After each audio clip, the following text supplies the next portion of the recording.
ऋग्वेद, यजुर्वेद, सामवेद, अथर्ववेद, इन 4 वेदों के 3 कांड हैं, ज्ञान कांड, कर्म कांड, उपासना कांड। बोले 80,000 मंत्र जो है कर्म कांड के हैं, 16,000 मंत्र जो हैं उपासना कांड के हैं। बोले भैया जितने भी वेद मंत्र हैं, वेद की ऋचाएं हैं, बोले सब गोपी बनकर आए हैं और भगवान के साथ रास कर रहे हैं। तो समझ लेना भैया कि भगवान ने किसी स्त्री के साथ रास नहीं किया है, भगवान ने संत महात्माओं के साथ, और जो हमारे वेद मंत्र हैं, वेद की ऋचाएं हैं, वो स्त्री बनकर आए हैं और मेरे प्रभु के साथ रास कर रहे हैं। बोलिए वृंदावन बिहारी लाल की। तो आज मेरे प्रभु गोपियों के साथ रास क्रीड़ा करने के लिए जा रहे हैं। शरद पूर्णिमा की रात्रि मेरे कृष्ण ने वेणु का निनाद किया। मेरे कन्हैया यमुना के किनारे चले गए। कल कल निनादनी पावन यमुना का तट। शरद पूर्णिमा की रात्रि और भैया रात्रि में बालुका खिल रही है। गोविंद ने जैसे ही मुरली का निनाद किया ना, देखो एक विचित्र बात हुई। मुरली एक, बजाने वाला भी एक, लेकिन सजनों सुनने वाले अनेक। 84 कोस का जो ब्रजमंडल है ना, ब्रजमंडल में रहने वाली जितनी भी गोपियां हैं, आज सजनों उन गोपियों को लगा कि मुरली में कन्हैया हमारा नाम पुकार रहा है। और जो भी गोपी जिस कार्य में व्यस्त थी, उस कार्य को छोड़कर आज सजनों भगवान श्री कृष्ण से मिलने के लिए जा रही है। निशम्यम गीतम नंदन गवर्धनम ब्रज स्त्रिया कृष्ण गृहत मानसः।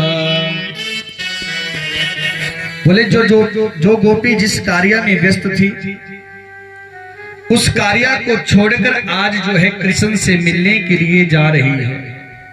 क्यों? गोपियों का भाव, गोपियों को लग रहा है कि कन्हैया ने हमें पुकारा है। सजनों कहते हैं एक गोपी गाय दू रही थी, और गाय दूते दूते गोपी ने जैसे ही मुरली में अपने नाम को सुना, दूध के बर्तन को ही पटक दिया और दौड़ पड़ी गोविंद से मिलने के लिए। एक गोपी अपने बच्चे को गोद में लेकर दूध पिला रही थी। जैसे मुरली में अपने नाम को सुना, बच्चे को पलने में सुलाया और चल पड़ी गोविंद से मिलने के लिए। आज महाराज गोपियों की स्थिति, गोपियों को लग रहा है गोविंद हमें पुकार रहे हैं, कन्हैया हमें पुकार रहे हैं। देखो गोपियों का भाव भगवान से मिलने का। एक गोपी अपनी आंख में काजल लगा रही थी, एक आंख में काजल लगाया था, अभी दूसरी में लगाने वाली थी। इतने में उस गोपी ने अपने नाम को सुना और दौड़ पड़ी कन्हैया से मिलने के लिए। एक गोपी अपने पति को भोजन खिला रही थी। पति को जैसी भोजन परोसा, पतिदेव भोजन ग्रहण करने लगे। उस गोपी के पति ने कहा कि दाल में नमक कम है। इतने में क्या हुआ सजनों, उस गोपी ने मुरली में अपना नाम लिया, अपना नाम सुना। उस गोपी को कोई सुध नहीं रही और पति देव ने नमक मांगा तो गोपी ने दाल में शक्कर डाल दी और भैया चल पड़ी गोविंद से मिलने के लिए। गोपी के पति ने पूछा, बोले कहां जा रही हो? बोले बताने का समय नहीं है। आज गोपियों की स्थिति महाराज ऐसी हो गई है, सब कुछ छोड़कर गोविंद के पास मिलने के लिए जा रही है। अपने परिवार को, अपने बच्चों को छोड़कर आज गोपियां भगवान के साथ भगवान का दर्शन करने के लिए, भगवान से मिलने के लिए आज गोपियां जा रही है। भैया एक गोपी, उसके पति ने पता क्या किया, महाराज गोपी जैसे भगवान से मिलने के लिए चली ना, उसके पति ने उस गोपी को कमरे में बंद कर दिया, कक्ष में बंद कर दिया। जैसे कक्ष में बंद किया ना, बाहर से ताला लगा दिया। गोपी कहने लगी, बोले तू इस शरीर से प्रेम करता है ना, लेकिन सुनो, बोले मैंने तो अपनी मन से, अपनी आत्मा से गोविंद को अपना माना है। बोले मैं समस्त गोपियों से पहले कृष्ण के चरणों में चली जाऊंगी। और उस गोपी ने क्या किया, अपनी देह का त्याग कर दिया, अपने शरीर का त्याग किया और सूक्ष्म रूप में भैया गोविंद के पास पहुंच गई। आज सजनों, मेरे कन्हैया जिधर नजर डाले, महाराज उधर हजारों गोपियां आ रही है। देखो एक बात कहूं सज्जनों, भगवान जब अपने भक्त को अपने पास बुलाते हैं तो सबसे पहले भैया देखो, आपको कैसे भी करके कृष्ण के चरणों में प्रेम होना चाहिए, कन्हैया के चरणों में प्रीति होनी चाहिए। और गोपियों का भाव, गोपियों का जो मन है वो भगवान के चरणों में ही लगा रहता है। भगवान के चरणों को प्राप्त करना, प्रभु को प्राप्त करना, ऐसा गोपियों का भाव है। आज सजनों, समस्त गोपियां जो है गोविंद से मिलने के लिए जा रही हैं। कृष्णं विन्दो परम कांतम नातो ब्रह्मातया मुने गुण प्रब्रह्मो परमस्तासा गुणाधियम कथम। आज महाराज जैसे कन्हैया ने चारों तरफ देखा, हजारों गोपियां इधर से आज आ रही है, हजारों गोपियां उधर से आ रही है। भगवान गोपियों को देखकर मुस्कुराए और कहने लगे, स्वागतम वो महाभाग प्रियम किम करवाणि वह ब्रजस्या नामयम कश्चिद बुद्धागमनम कारणम। कन्हैया कहने लगे, बोले गोपियों आपका स्वागत है, आप आई हो। वास्तव में मुझे बड़ा आनंद मिला, गोपियां भी बड़ी प्रसन्न है। बोले कन्हैया ने मुरली में हमारा नाम लिया और नाम सुनते ही गोपियां जो है कन्हैया से मिलने के लिए दौड़ पड़ी। लेकिन कन्हैया कहने लगे, बोले स्वागत है, आप आई हो, लेकिन बोले आपको बताना होगा आप किस लिए यहां आई हो। महाराज जैसे ही कन्हैया ने गोपियों से कहा आपको बताना होगा, तो गोपियों ने अपने सर को नीचे कर दिया। अरे कन्हैया कह रहे हैं, गोपियों बताओ ना, इतनी घोर रात्रि अपने परिवार को छोड़कर, अपने बच्चों को छोड़कर बोले इस वन में आ गई। रजन ऐसा घोर रूपा घोर सत्वा निषेविता प्रतीयात ब्रजम स्थयम् स्त्रियं स्त्रीभिः सुमध्यमः। कन्हैया कहने लगे, बोले गोपियों इतनी रात्रि, इस घोर रात्रि में अपने परिवार को छोड़कर, अपने पतियों को छोड़कर, अपने बच्चों को छोड़कर इस वन में आ गई। स्त्री का जो धर्म होता है वो पति की सेवा करना होता है, और आप इस वन में आ गई। बिचारी गोपियों ने कोई जवाब नहीं दिया, सब गोपियां शांत बैठी है। कन्हैया ने कहा, बोले गोपियों जवाब तो दो।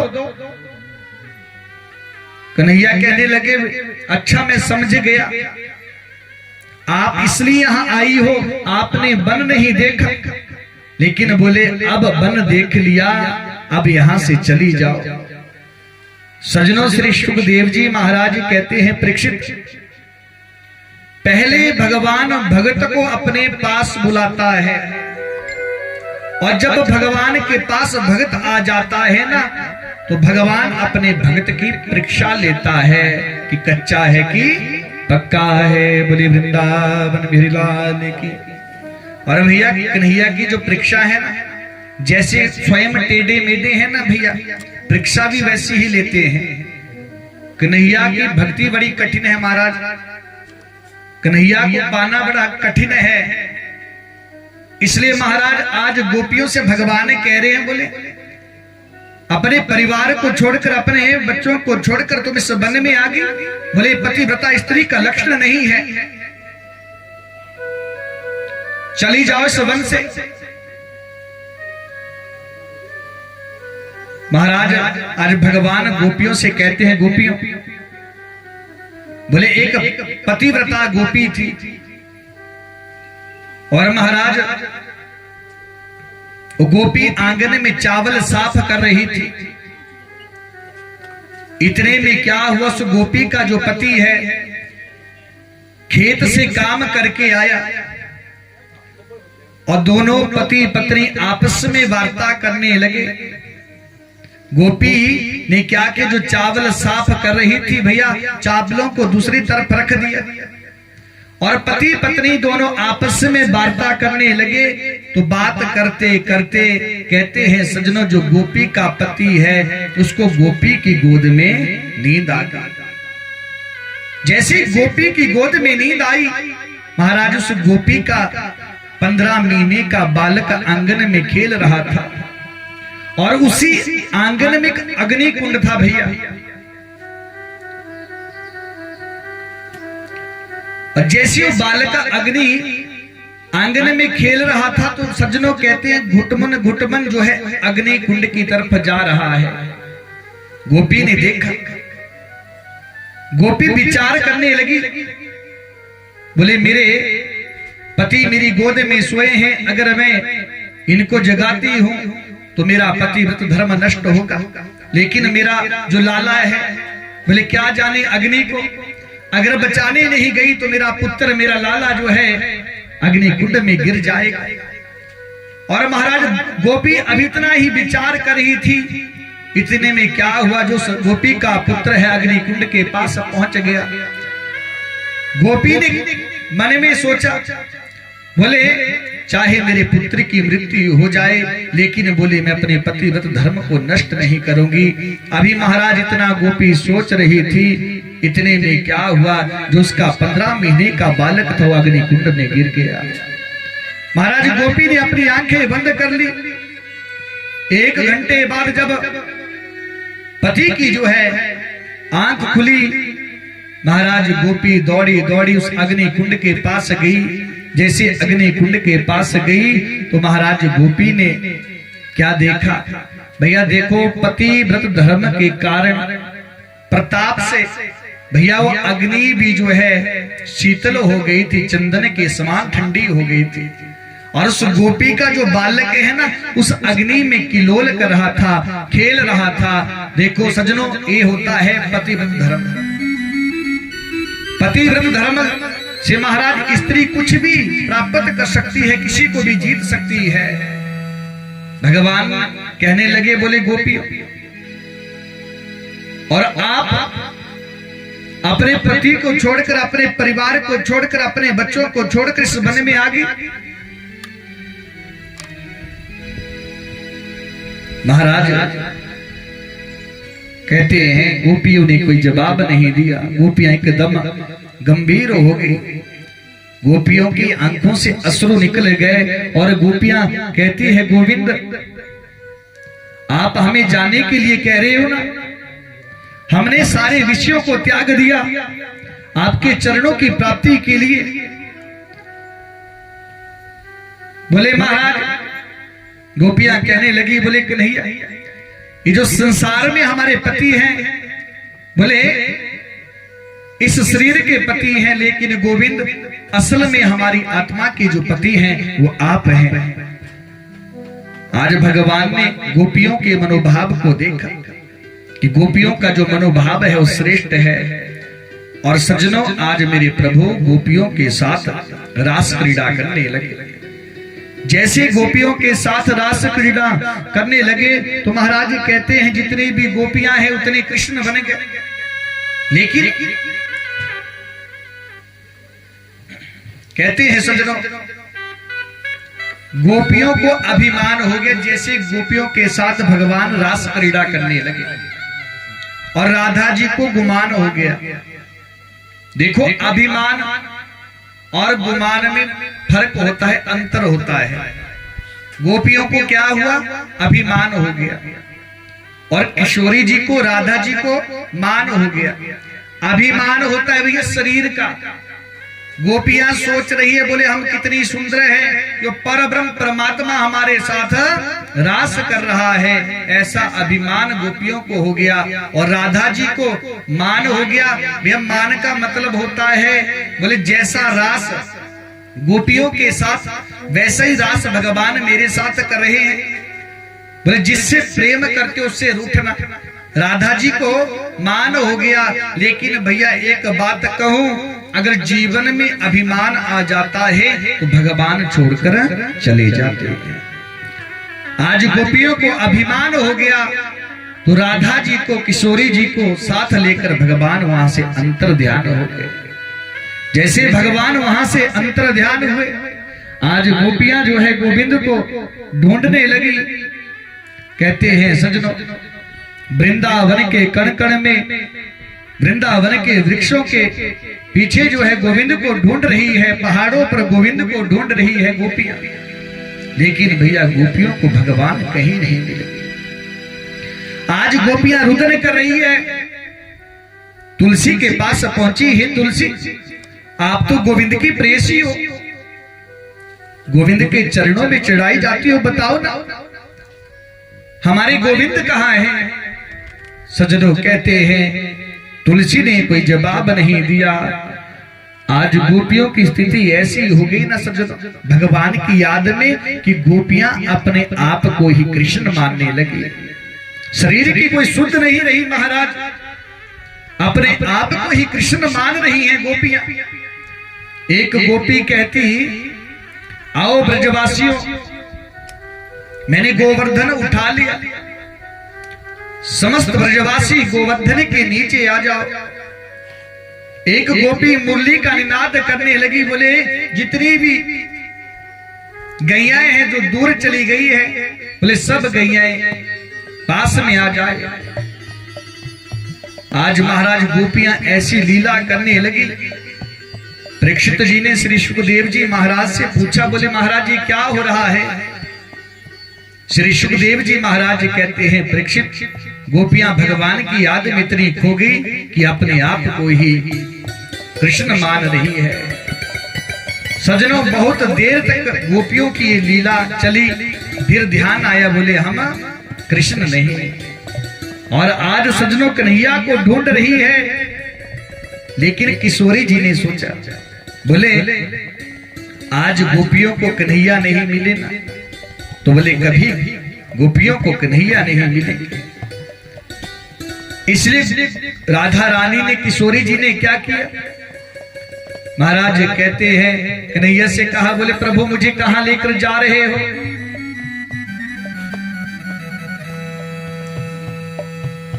अब मुझसे चला नहीं जा रहा, मैं थक गई हूं। भगवान ने देखा, बोले राधा तुम थक गई हो तो मेरी पीठ पर बैठ जाओ। जैसे किशोरी जी भगवान की पीठ पर बैठने लगी, भगवान वहां से भी अंतर ध्यान हो गए। बोले वृंदावन मेरे लाल की। राधा जी को छोड़कर भी भगवान चले गए। गोपियां ढूंढते ढूंढते आज जैसे ही महाराज किशोरी जी के पास पहुंचे, गोपियां कहने लगी, किशोरी जी, वो कन्हैया, वो गोविंद आपको छोड़कर भी चले गए। किशोरी जी कहती, बोले जो कमी आपके जीवन में थी ना, बोले वो कमी आज मेरे जीवन में भी होगी। मुझे भी वो छलिया गोविंद मुझे भी छोड़कर चला गया। आज महाराज जैसे ही गोपियों ने सुना, तो आज गोपियों ने कृष्ण को पुकारा है। बोले गोविंद आज आपने हमें दर्शन नहीं दिया ना, तो विरह रूपी अग्नि में हम अपने शरीर को भस्म कर देंगी, जला देंगी। और गोपियां आज कन्हैया को पुकार रही है, हे नाथ कृष्ण प्रेष्ठ क्वासे क्वासे महाभुज दासयते कृष्णाय सखे में दर्शनम सनिधम। हे गोविंद, अगर आज आपने हमें दर्शन नहीं दिया ना, तो विरह रूपी अग्नि में आज हम अपने शरीर को जला देंगी, हम जीवित नहीं रहेंगी। आज महाराज जैसे गोपियों ने भगवान को पुकारा, आज गोपियों ने महाराज एक गोपी गीत गाया है। हे प्रभु, आपके दर्शन से, आपके जन्म से, आपके अवतार से ये ब्रजमंडल स्वर्ग बन गया है। कन्हैया, आज आपने हमें दर्शन नहीं दिए, तो हम अपने इस देह का, इस शरीर का हम अंत कर देंगे। और गोपियां क्या कह रही है, जयति तेधिकम। आज गोपियां गोपी गीत गा रही है, भगवान को पुकार रही है। और क्या कहती है, जयति तेधिकम जन्मना व्रज श्रयति इंदिरा सस्वदत्रयी दयति दृश्यता दीक्षुता भग स्तुयिता स्वाम विचिन्वते सरदुदासये साधुजात सरसिजोदर श्रेमुसादृश सुरतनाथ ते शुल्कदासिका वरद विघ्नतो नेह किं वद नेह किं वद। आज गोपियों ने भगवान को पुकारा। गोपियां कहने लगी, बोले गोविंद, आपके जन्म से ये ब्रजमंडल स्वर्ग बन गया है। लक्ष्मी भी इस ब्रजमंडल में वास करने के लिए तरसती है। गोविंद, हम अपने परिवार को छोड़कर, अपने पतियों को, अपने बच्चों को छोड़कर आपके साथ, आपके पास हम आए हैं, आपसे मिलने के लिए हम आए हैं। गोपियां कह रही है, प्रभु आज आपने दर्शन नहीं दिया, तो सत्या कहती है कि हम अपने शरीर का ही अंत कर देंगी। जैसे महाराज गोपियों ने गोपी गीत गाया, भगवान ने गोपियों के भाव को देखा और भगवान गोपियों के मध्य प्रकट हो गए। बोलिए वृंदावन बिहारी लाल की।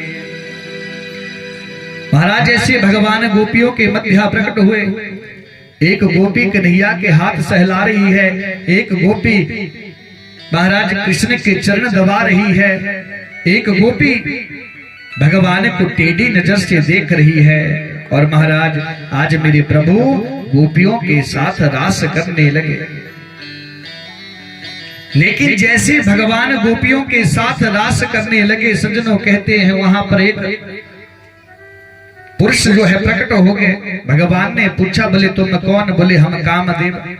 भगवान ने कहा, बोले तुम्हारा यहाँ क्या काम? कहा, प्रभु जहाँ सुंदर स्त्री सुंदर पुरुष होता है वहां पर मैं पहुंच जाता हूँ। आज कामदेव ने अपने पांचों बाण चलाए हैं, भगवान गोपियों के साथ रास करने लगे। महाराज कहते हैं जब भगवान रास करते हैं तो पूरा ब्रह्मांड जो है नृत्य करता है। आज भगवान गोपियों के साथ नृत्य कर रहे हैं। महाराज ये पूरा ब्रह्मांड जो है, ये पूरी पृथ्वी नृत्य करने लगी। महाराज ये कहते हैं भोले बाबा से भी नहीं रहा गया। आज भोले बाबा महाराज कैलाश पर्वत से आ रहे हैं। पार्वती से कहा, बोले देवी मैं भी भगवान की गोपी बनकर मैं भी भगवान के साथ जो है रास क्रीड़ा करने के लिए जा रहा हूँ। आज भगवान जैसे ही रास क्रीड़ा करने के लिए भोले बाबा जा रहे हैं, रास में प्रवेश करने लगे। गोपियों ने कहा, बोले यहाँ पुरुष का आना वर्जित है, बोले अगर रास में प्रवेश करना है तो आप भी गोपी बनकर आ जाओ। आज मेरे भोले बाबा भी महाराज गोपी बने हैं और भगवान के साथ रास करने लगे। बोले वृंदावन के लाल के। और महाराज आज जैसे भगवान गोपियों के साथ नृत्य कर रहे हैं, रास क्रीड़ा कर रहे हैं, बोले पूरा ब्रह्मांड नाच रहा है, समस्त देवता महाराज सब नृत्य करने लगे। बोले वृंदावन विलाल के। राधा नाचे कृष्ण नाचे, राधा नाचे कृष्ण नाचे, राधा नाचे, राधा नाचे कृष्ण नाचे, राधा नाचे कृष्ण नाचे, नाचे गोपी जन, नाचे गोपी जन, नाचे गोपी जन, नाचे गोपी जन। मन मेरो बन गयो रे सखी पावन वृंदावन। हो मन मेरो बन गयो रे सखी पावन वृंदावन। हाँ राधा नाचे कृष्ण नाचे, राधा नाचे कृष्ण नाचे, राधा नाचे कृष्ण नाचे, नाचे कृष्ण नाचे, नाचे गोपी जन, नाचे गोपी जन। मन मेरो बन गयो रे सखी पावन वृंदावन। हो मन मेरो बन गयो रे सखी पावन वृंदावन। हरि बोल। तालियों के साथ सेवा करते हुए आज परम पिता परमात्मा परब्रह्म आज महाराज गोपियों के साथ रास कर रहे हैं। और भगवान को देखकर समस्त ब्रह्मांड जो है, समस्त संसार जो है नृत्य कर रहा है। हरि बोल।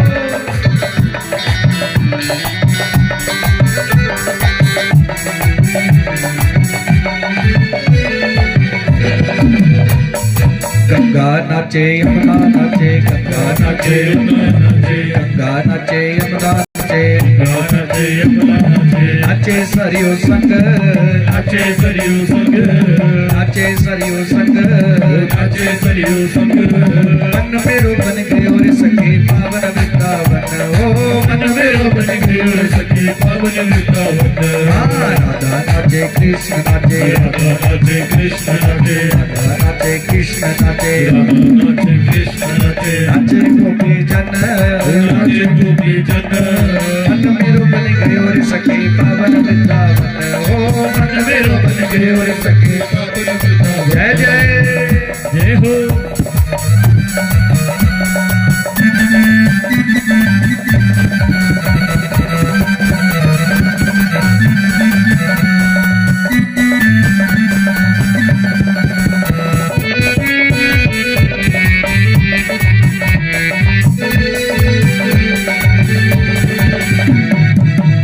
नाचे शंकर नाचे, ब्रह्मा नाचे, ब्रह्मा नाचे शंकर नाचे, नाचे शंकर नाचे, नाचे नंदी गण, नाचे नंदी गण, नाचे नंदी गण, नाचे नंदी गण।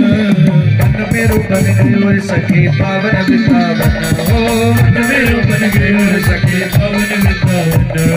राधा नाचे कृष्ण नाचे, राधा नाचे कृष्ण नाचे, राधा नाचे कृष्ण नाचे, राधा नाचे कृष्ण नाचे, नाचे गोपी जन, नाचे गोपी जन, नाचे गोपी जन, नाचे गोपी जन। मन मेरो बन गयो रे सखी पावन वृंदावन। हो मन मेरो बन गयो रे सखी पावन वृंदावन। जय जय।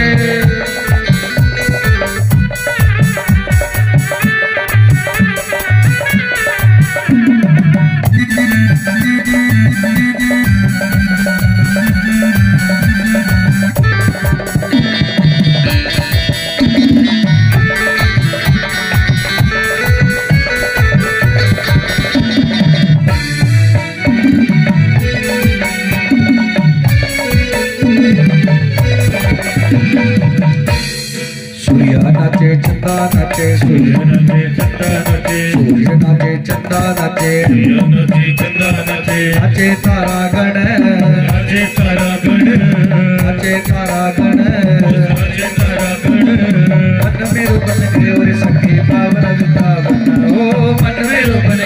सखी पावन वृंदावन। राधा नाचे कृष्ण नाचे, राधा नाचे कृष्ण नाचे, राधा नाचे कृष्ण नाचे, राधा नाचे कृष्ण नाचे, नाचे गोपी जन, नाचे गोपी जन, नाचे गोपी जन, नाचे गोपी जन। मन मेरो बन गयो रे सखी पावन वृंदावन। ओ मन मेरो बन गयो सखी पावन वृंदावन। आज सज्जनों, भगवान ने गोपियों के साथ रास किया। भगवान शंकर उस रास में आए और मेरे प्रभु बोले बाबा का नाम पड़ गया। बोलिए गोपेश्वर महादेव की। भगवान शंकर का नाम गोपेश्वर महादेव पड़ गया। आज भगवान ने गोपियों के साथ रास क्रीड़ा करी। परीक्षित कहते हैं, हे सुखदेव जी महाराज, बोले कन्हैया का अवतार हुआ है धर्म की स्थापना के लिए। तो बोले जो धर्म के संस्थापक श्री कृष्ण भगवान हैं, बोले भगवान ने पर स्त्रियों के साथ क्यों रास किया? ये कौन सा धर्म है? ये कोई धर्म है पर स्त्रियों के साथ रास क्रीड़ा करना? तो महाराज श्री सुखदेव जी कहते हैं, बोले परीक्षित, बोले अभी तो घोर कलयुग आने वाला है। बोले कलयुग के जो लोग हैं ना, थोड़ा सा वीक पॉइंट देखेंगे और भैया भगवान के ऊपर भी उंगली उठाएंगे।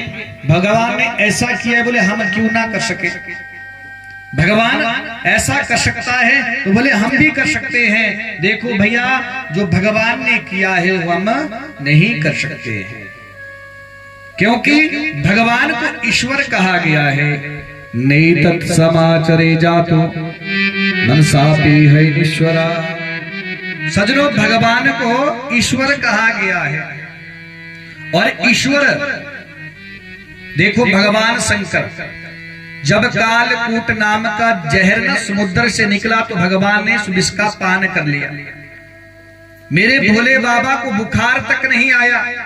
हम कहते हैं कि भगवान ने जो किया है वो हम भी कर सकते हैं। तो भैया 2 तोले जहर पी के देखना, 2 मिनट नहीं लगेंगे प्राण निकलने के लिए। इसलिए मेरे कन्हैया ने जो किया है उन लीलाओं को मात्र प्रणाम करो, श्रवण करो। लेकिन भैया अगर हम ऐसा कहें कि भगवान ने जो किया है वो हम भी कर सकते हैं, बोले भैया हम कभी भी नहीं कर सकते हैं। बोले कृष्ण की कथा को मात्र श्रवण करो और भैया भगवान की लीलाओं को श्रवण करके प्रणाम करो। और राम जी ने जो अपने जीवन में किया है उसको अपने जीवन में उतारो। क्यों? राम जी कौन है? बोले मर्यादा पुरुषोत्तम। राम जी के जीवन में राम जी से हमें शिक्षा लेनी चाहिए। भैया कैसे हमें अपना जीवन व्यतीत करना चाहिए, कैसे जीना चाहिए। राम जी जब सुबह उठते थे ना भैया, तो सुबह उठकर भैया माता पिता के चरणों में प्रणाम करते थे। प्रातः काल उठ के रघुनाथा, माता पिता गुरु नवाई माथा। राम जी जब सुबह उठते थे तो भैया अपने माता पिता के गुरु के चरणों में प्रणाम करते थे। और हम सबको भी भैया यही करना चाहिए। जो हमसे बड़े हैं भैया उनको राम राम कहो, उनके चरणों में प्रणाम करो। देखो भैया, हम किसी के चरणों में प्रणाम करेंगे ना तो कोई हमें बुरा नहीं कहेगा, आशीर्वाद ही देगा। और भैया हो सकता है कि भैया किसी ने हमें आशीर्वाद दिया और आशीर्वाद वह फलीभूत हो जाए। क्यों? बोले 24 घंटे में जो है माँ भगवती, माँ सरस्वती एक बार जीभा पर आती है। हम किसी के चरण छू रहे हो और भैया उसके मुख से निकल गया कि जाओ तुम्हारा कल्याण हो जाए, और उस समय माँ भगवती महाराज आपकी जीभा पर बैठी हो ना तो उस व्यक्ति का कल्याण हो जाएगा। भैया इस बात का ध्यान रखना। इसलिए हमें शिक्षा लेनी चाहिए भैया कि अपने बड़े बुजुर्गों का आदर सत्कार करो, उनके चरणों में प्रणाम करो। और भैया देखो, पहला नियम जब हम सुबह उठे तो सबसे पहले क्या करें? बोले सुबह उठकर हम सबको अपने हाथों को देखना चाहिए। कर अग्रे वस्ते लक्ष्मी, कर मध्ये सरस्वती, कर मूले तू गोविंदः, प्रभाते कर दर्शनम। क्या करें? बोले सबसे पहले सुबह उठकर अपने हाथों को देखें। क्योंकि भैया हमारे हाथ में माँ लक्ष्मी, माँ सरस्वती और गोविंद का वास होता है। तो सुबह उठकर सबसे पहले अपने हाथों को देखें और भैया दोनों हाथों को मिलाकर पूरे शरीर से लगाएं। ये पहला कार्य। और दूसरा काम क्या करें? बोले जब हम बिस्तर से भैया नीचे पृथ्वी पर पांव रखे ना, तो बोले पृथ्वी मैया को प्रणाम करें, हे देवी सुबह से लेकर शाम तक ना जाने कितने पाप हम तुम्हारे ऊपर करेंगे, हे मैया कृपा करें, अगर गलती से जाने अनजाने में हमसे कोई पाप हो जाए तो हमें क्षमा कर देना, और मैया ऐसी कृपा करना कि हमसे कोई पाप ना हो। इस प्रकार हमें प्रार्थना करनी चाहिए। और भैया ये दो काम करके फिर हमारे जो भी बड़े बुजुर्ग मिलते हैं उनको प्रणाम करो, उनके चरणों को छुओ, क्योंकि राम जी ने भैया जीवन में हमें यही सिखाया है। और राम जी मर्यादा पुरुषोत्तम है। और भैया एक बार राम जी के जैसा हम जीवन जीना शुरू कर देंगे तो भैया हमारा जीवन ही बदल जाएगा। बोलिए वृंदावन बिरलाल की। लेकिन भैया कृष्ण कथा को मात्र श्रवण करो, क्योंकि भैया कन्हैया जब 7 दिन के थे तो कन्हैया ने किसको मारा? पुतना को मारा। इसलिए कन्हैया ने जो किया वो हम नहीं कर सकते, लेकिन राम जी ने जो किया वो हम कर सकते हैं। तो महाराज ये रास का सुंदर जो प्रसंग है, ये रास लीला है। बोले 6 महीने चली, 6 महीने तक भगवान ने गोपियों के साथ रास क्रीड़ा करी। श्री सुखदेव जी महाराज कहते हैं, परीक्षित जो भी इस रास के सुंदर प्रसंग को सुनता है बोले उसकी हृदय में गोविंद का प्राकट्य हो जाता है। बोले वृंदावन बिहारी लाल की। तो इसलिए भैया भगवान की कथा को सुनकर भगवान के ऊपर उंगली नहीं उठानी चाहिए कि भैया भगवान पृथ्वी पर आए और पर स्त्रियों के साथ रास किया। तो मैंने आपको समझा दिया कि भगवान ने भैया किसी स्त्री के साथ नहीं, जो साधु संत महात्मा हैं, हमारे वेद मंत्र हैं, हमारी ऋचाएं हैं, भगवान ने उनके साथ जो है रास किया है, वही स्त्री बनकर आए हैं। बोले वृंदावन बिहारी लाल की। तो आइए सज्जनों, इस रास के सुंदर प्रसंग को हमें ही प्रणाम करें और आगे कथा में चलें। मथुरा की जो राजा है कौन है? बोले कंस। कंस को एक ही ताक है, बोले मैं अपने शत्रु कृष्ण को कैसे मारूं। तो महाराज कंस ने उसके बाद भी बोले 3 दैत्यों को भेजा, शंखचूड़, मायासुर, अरिष्टासुर। भगवान ने इन तीनों को क्रमशः इनका भी उद्धार कर दिया, इनको भी मार दिया। लेकिन अब नारद जी को चिंता होने लगी। नारद जी ने विचार किया, भावना जागी कि देखो प्रभु तो अपनी लीला में व्यस्त है, नेत्र सजल हो गए। बोले ऐसा कोई मैं नाटक करूं, ऐसी कोई लीला करूं कि मेरे गोविंद कंस का उद्धार कर दे, कंस को मार दे। तो आज नारद जी कंस के पास पहुंच गए। कंस ने स्वागत किया, बोले महाराज पधारिए। नारद जी ने कहा, बोले ऐसा बताओ आपके जो शत्रु कृष्ण बलराम हैं, बोले कब अपने शत्रु को मारोगे? कंस कहने लगा, बोले महाराज बहुत प्रयत्न किया, बहुत कोशिश करी, अनेक राक्षसों को भेजा, लेकिन बाद में जवाब आता कि कृष्ण और बलराम ने उनको मार दिया। कोशिश तो करता हूं, मन में दुख भी बहुत है कि कैसे मैं अपने शत्रु को मारूं। तो नारद जी कहने लगे, बोले सुनो आप एक काम करो, भगवान शंकर ने जो आपको धनुष दिया है उस धनुष का आप एक यज्ञ करो, मेला रचाओ, और उस मेले में जितने भी आसपास के जो गांव हैं उनको बुलाओ, और इस कार्य के लिए अक्रूर जी को प्रेरित करो, और अक्रूर जी को बोले कृष्ण और बलराम के प्रति सहानुभूति दिखाओ, और अक्रूर जी को बोले वृंदावन भेजो, और कृष्ण और बलराम जी को भी बोले मेला देखने के लिए बुलाओ। जब कृष्ण और बलराम जी मेला देखने के लिए आएंगे तो बोले धोखे से दोनों को मार दे। कंस ने कहा बोले महाराज आपका आशीर्वाद रहा तो बोले ये भी पूर्ण हो जाएगा। जाते जाते नारद जी ने कहा बोले अब मैं चलता हूं, लेकिन बोले 2 दिन बाद मैं तुम्हारी विजय देखना चाहता हूं। इतना कहकर नारद जी पहुंच गए वृंदावन। मेरे कन्हैया बलराम जी गैया चराकर आ रहे थे। सज्जनों कहते हैं जैसे नारद जी वहां पर पहुंचे, नारद जी ने भगवान जी को प्रणाम किया। मेरे प्रभु ने कहा बोले नारद कैसे आना हुआ? बोले प्रभु आप तो अपनी लीला में व्यस्त हैं, बताओ ना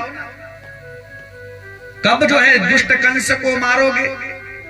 भगवान ने कहा मैं कौन होता हूं किसी को मारने वाला? बोले जीव अपने कर्म से ही मरता है। देखो भैया भगवान किसी को नहीं मारते। हमारी मृत्यु होती है तो हमारे कर्म के अनुसार ही हमारी मृत्यु होती है। हमें दुख होता है तो हमारे कर्म के अनुसार ही हमें दुख होता है। हमें सुख की प्राप्ति होती है तो हमारे कर्म के अनुसार ही हमें सुख की प्राप्ति होती है। भगवान किसी को दुख नहीं देते, भगवान किसी को मारते नहीं भैया। भगवान कह रहे हैं बोले मैं कौन होता हूं किसी को मारने वाला?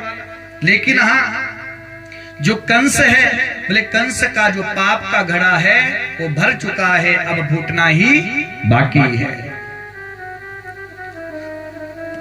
तो नारद जी कहने लगे बोले प्रभु मैं परसों ही आपके हाथों से कंस को मरा हुआ देखना चाहता हूं। भगवान हंसने लगे बोले वहां पर कंस से कहकर आए हो और यहां हमसे कह रहे हो? भैया दोनों को तारीख दे दी, कब की? परसों की तारीख दे दी। और इतना कहकर नारद जी वहां से चले गए। इधर कंस ने क्या किया? क्योंकि नारद जी ने कहा था बोले अक्रूर जी को इस कार्य के लिए प्रेरित करो, तो अक्रूर जी को बुलाया। बोले अक्रूर जी आओ। अब जैसे अक्रूर जी आए, अक्रूर जी से कहा बोले अक्रूर जी मैं कुछ नहीं छुपाना चाहता, आपको मेरा एक काम करना होगा। बोले वृंदावन जाओ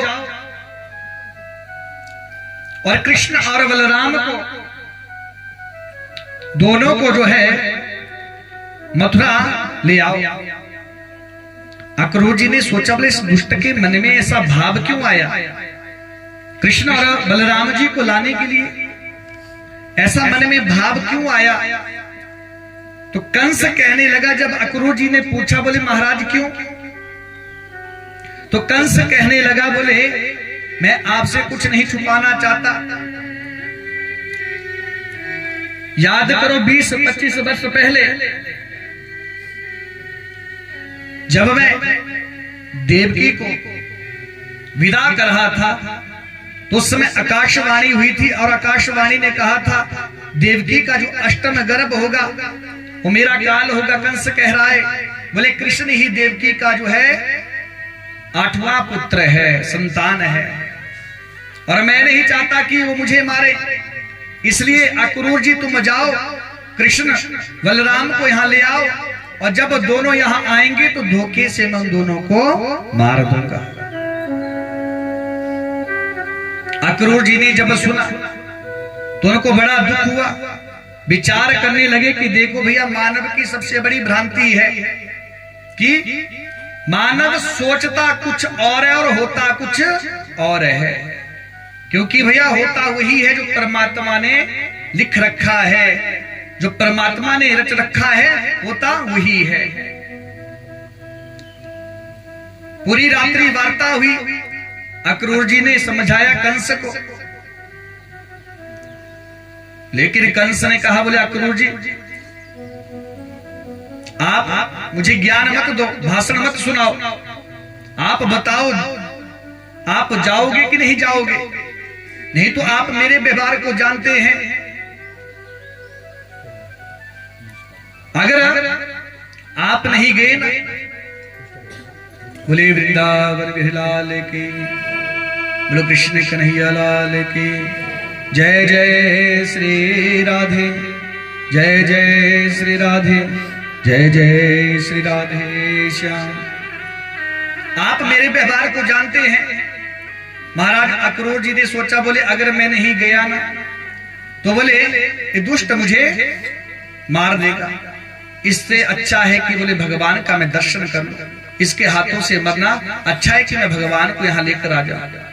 आज महाराज अक्रूर जी जा रहे हैं। जैसे अक्रूर जी जाने लगे, महाराज रथ पर बैठे ना तो बोले मथुरा से वृंदावन गांव को जाने के लिए महाराज 20-25 मिनट लगते हैं। लेकिन आज अक्रूर जी जैसे ही चले, भगवान का ध्यान किया, मन में विचार करने लगे, बोले मैंने ऐसा कौन सा सत्य कर्म किया, ऐसा कौन सा पुण्य कर्म किया कि आज मुझे गोविंद का जो है दर्शन होगा। और महाराज कहते हैं अक्रूर जी की समाधि लगी। जैसे अक्रूर जी की समाधि खुली तो अक्रूर जी ने अपने आप को जो है जहां से वृंदावन की सीमा शुरू होती है, अपने आप को वहां पाया। बोलिए श्री धाम वृंदावन की।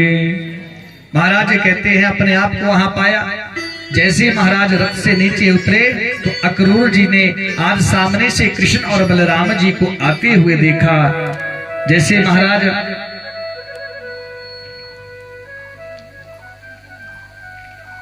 कृष्ण और बलराम को आते हुए देखा तो प्रणाम करने लगे अक्रूर जी, लेकिन कन्हैया ने महाराज पहले ही प्रणाम कर दिया। अक्रूर जी ने कहा, बोले कन्हैया आप मुझे पहचानते हो? कन्हैया ने कहा, बोले क्यों नहीं, आप तो हमारे काका जी हैं। तो अक्रूर जी कहने लगे, बोले बताना जरूरी नहीं कि मैं यहाँ क्यों आया हूं। गोविंद ने कहा, बोले हमें पता है दुष्ट कंस ने भेजा है, हमें बुलाया है और धोखे से हमें मार देगा। मारने के लिए दुष्ट कंस ने हमें बुलाया है। लेकिन अक्रूर जी इस बात का पता मेरे ब्रजवासियों को नहीं लगना चाहिए। अगर इस बात का पता ब्रजवासियों को लग गया ना तो बोले ब्रजवासी पहले ही रो रो कर मर जाएंगे। कहते हैं सज्जनों, आज अक्रूर जी और कृष्ण और बलराम जो है नंद भवन पहुंचे। इधर पूरे वृंदावन में समाचार फैल गया, बोले कोई परदेसी आया है कृष्ण और बलराम जी को लेने के लिए। महाराज कहते हैं जैसे नंद भवन पहुंचे तो भोजन इत्यादि हुआ। नंद बाबा से अक्रूर जी का मिलन हुआ, यशोदा जी से मिले और भोजन इत्यादि हुआ। तो नंद बाबा ने पूछ लिया, बोले अक्रूर जी कैसे यहाँ आना हुआ। अक्रूर जी कहने लगे, बोले महाराज मैं इसलिए यहाँ आया हूं, बोले कंस के यहाँ मथुरा में धनुष यज्ञ है और कंस ने जो है कृष्ण और बलराम को भी बुलाया है, मैं उनको ले जाने के लिए आया हूं। महाराज कहते हैं इतना जैसे ही अक्रूर जी ने कहा, मां यशोदा भोजन कर रही थी, एक ग्रास हाथ में लिया था। महाराज जैसे ही ग्रास हाथ में लिया था, जैसे मुख में डालने लगी और सुना कि अक्रूर जी कृष्ण और बलराम को ले जाने के लिए आए हैं, वो ग्रास हाथ से छूट गया। यशोदा कहने लगी, अरे अक्रूर जी आपको मेरे प्राण चाहिए तो मैं सहर्ष अपने प्राण दे दूंगी, लेकिन मैं अपने गोविंद को अपने से दूर नहीं कर सकती। कृष्ण और बलराम जी मचल गए। नंद बाबा ने भी समझाया, यशोदा कब तक बच्चों को घर के अंदर रखोगी, एक न एक दिन इन्हें जाना होगा। महाराज मां का दिन आज सजनो। नंद बाबा कहने लगे, बोले यशोदा तुम चिंता मत करो, बोले मैं भी कन्हैया से पहले कृष्ण के सखाओं के साथ जो है मथुरा के लिए निकलता हूं, आप चिंता मत करो। आज नंद बाबा और कन्हैया के जो कुछ सखाए हैं भैया मथुरा के लिए निकल गए। रात्रि का समय, अब मां यशोदा बड़ी दुखी कि मेरा लाला मुझे छोड़कर चला जाएगा। पूरे ब्रजमंडल में समाचार पहुंच गया है। महाराज कहते हैं आज जैसे ही रात्रि का समय कन्हैया अपनी मां यशोदा से मिलने के लिए आए, भैया बिस्तर के पास पहुंचे तो देखा बिस्तर खाली। आवाज लगाई, बोले मैया तुम कहाँ हो? मां यशोदा दुखी। महाराज मां यशोदा बैठी है और खंबे से अपने सर को लगाया है और मां यशोदा रो रही है। जैसे कन्हैया मां यशोदा के पास गए, महाराज कहते हैं मां यशोदा को समझाया, बोले मैया 2 दिन की बात है, 2 दिन बाद बोले मैं आ जाऊंगा, मुझे जाने दो। लेकिन मां यशोदा को पता है कि आज मेरा लाला जाएगा तो दोबारा वापिस नहीं आएगा। आज मां रो रही है, कन्हैया ने वचन दिया, बोले मां मैं तुम्हें वचन देता हूं 2 दिन बाद आ जाऊंगा। और महाराज सुबह का समय हुआ, आज मुख्य द्वार को खोला गया। अक्रूर जी रथ सजा रहे हैं। जैसे मुख्य द्वार को खोला गया तो महाराज आज हजारों गोपियां जो है द्वार पर खड़ी है। और जैसे महाराज कन्हैया ने गोपियों को देखा, आज गोपियां कन्हैया को देखकर रोने लगी। बोले गोपियां कहती है, बोले आज परमात्मा ने हमारे जीवन में कैसा लेख लिखा है। बोले आज परमात्मा ने अक्रूर को नहीं करूर को भेजा है। बोले जो हमारे कृष्ण को हमसे दूर कर रहा है। आज गोपियां रथ के आगे लेट गई। बोले कन्हैया हम तुम्हें जाने नहीं देंगे, अगर जाना है ना तो बोले हम अपना शरीर छोड़ देंगी, लेकिन कन्हैया हम तुम्हें जाने नहीं देंगी। आज गोपियां कह रही है महाराज, आज गोपियों ने क्या किया, रथ के आगे लेट गई गोपियां। मां यशोदा रो रही है, गोपियां रो रही है। पूरा ब्रजमंडल कन्हैया की याद में रोने लगा। और महाराज भगवान गोपियों को समझा रहे हैं, बोले गोपियों मैं आपके ऋण से ऋण नहीं हो सकता, मुझे जाने दो। लेकिन गोपियां भैया कैसे कन्हैया को जाने देती। गोपियां विधाता को कोस रही है। बोले हे विधाता, पहले तो तुम एक दूसरे के प्रति प्रेम जगाते हो और बाद में उनका बिछोड़ा कर देते हो। आज आपने अक्रूर जी को भेजा है, लेकिन बोले अक्रूर नहीं हमारे लिए करूर है, जो हमारे गोविंद को हमारे कन्हैया को हमसे दूर कर रहा है। आज गोपियां मां यशोदा पूरा ब्रजमंडल कन्हैया की याद में रो रहा है। और आज कन्हैया मथुरा के लिए जा रहे हैं। वृंदावन बिहारी लाल की।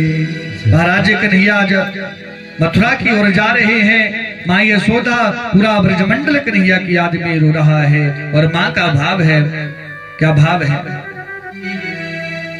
कृष्ण लेता है ब्रज से विदाई कि मैया मुझे याद ना करे।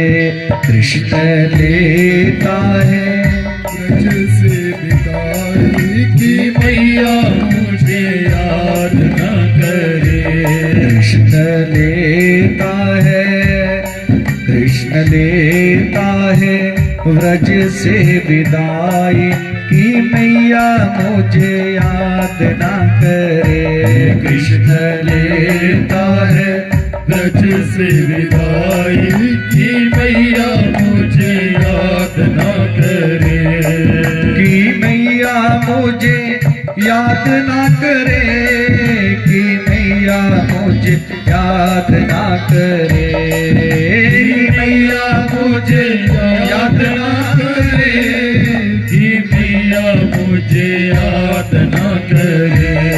कृष्ण लेता है, कृष्ण लेता है ब्रज से विदाई कि मैया मुझे याद ना करे। कृष्ण लेता है ब्रज से विदाई कि मैया मुझे याद न करे। हरि बोल।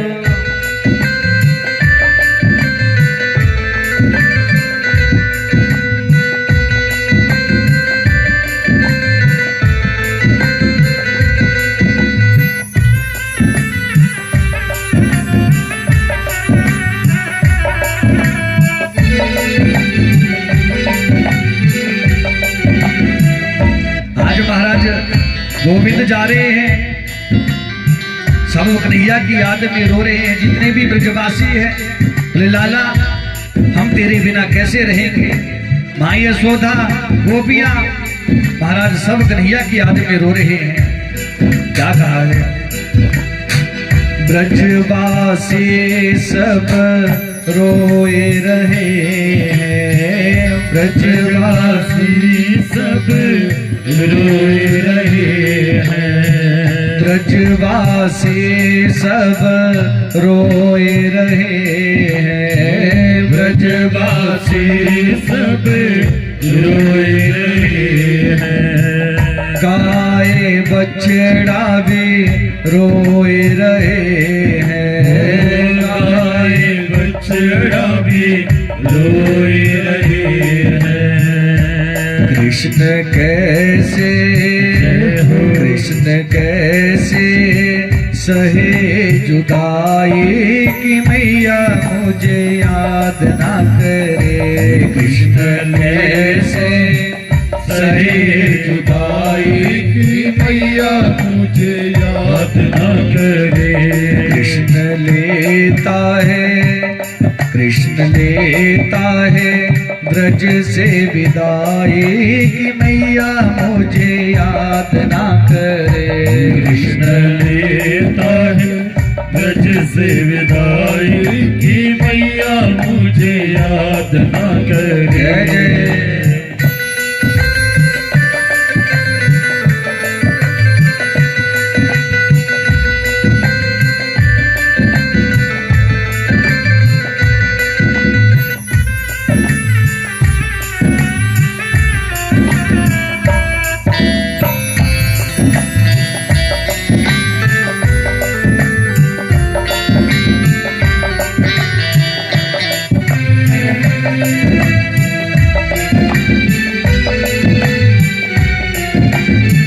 जैसे कन्हैया जाने लगे गोपियां रथ के आगे लेट गई और महाराज गोपियां कहती कन्हैया हम तुम्हें जाने नहीं देंगे। क्या भाव है? रथ को पकड़ कर राधा रोवे, रथ को पकड़ कर राधा रोवे, रथ को पकड़ कर राधा रोवे, रथ को पकड़ कर राधा रोवे। सखियां कर रसता रोके, सखियां कर रसता रोके। गोपी देती है गोपी देती है रो रो दुहाई की मैया मुझे याद ना करे। कृष्ण लेता है ब्रज से विदाई मैया मुझे याद ना करे।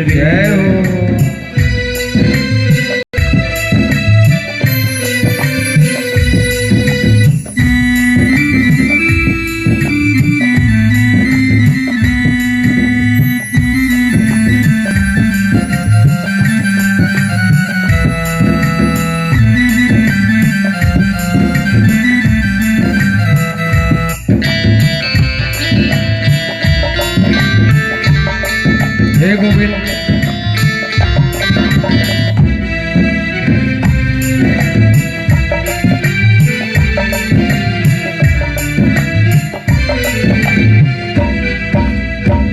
धनुष यज्ञ की आई है खबरिया, धनुष यज्ञ की आई है खबरिया। जाना है मुझे मथुरा नगरिया, जाना है मुझे मथुरा नगरिया। कोई कैसे सहे जुदाई की मैया मुझे याद ना करे। कृष्ण लेता है ब्रज से विदाई की मैया मुझे याद ना करे। कृष्ण लेता है ब्रज से विदाई कि मैया मुझे याद ना करे। कृष्ण देता है ब्रज से विदाई, हे मैया मुझे याद न करे। कि मैया मुझे याद ना करे। हे मैया मुझे याद न करे।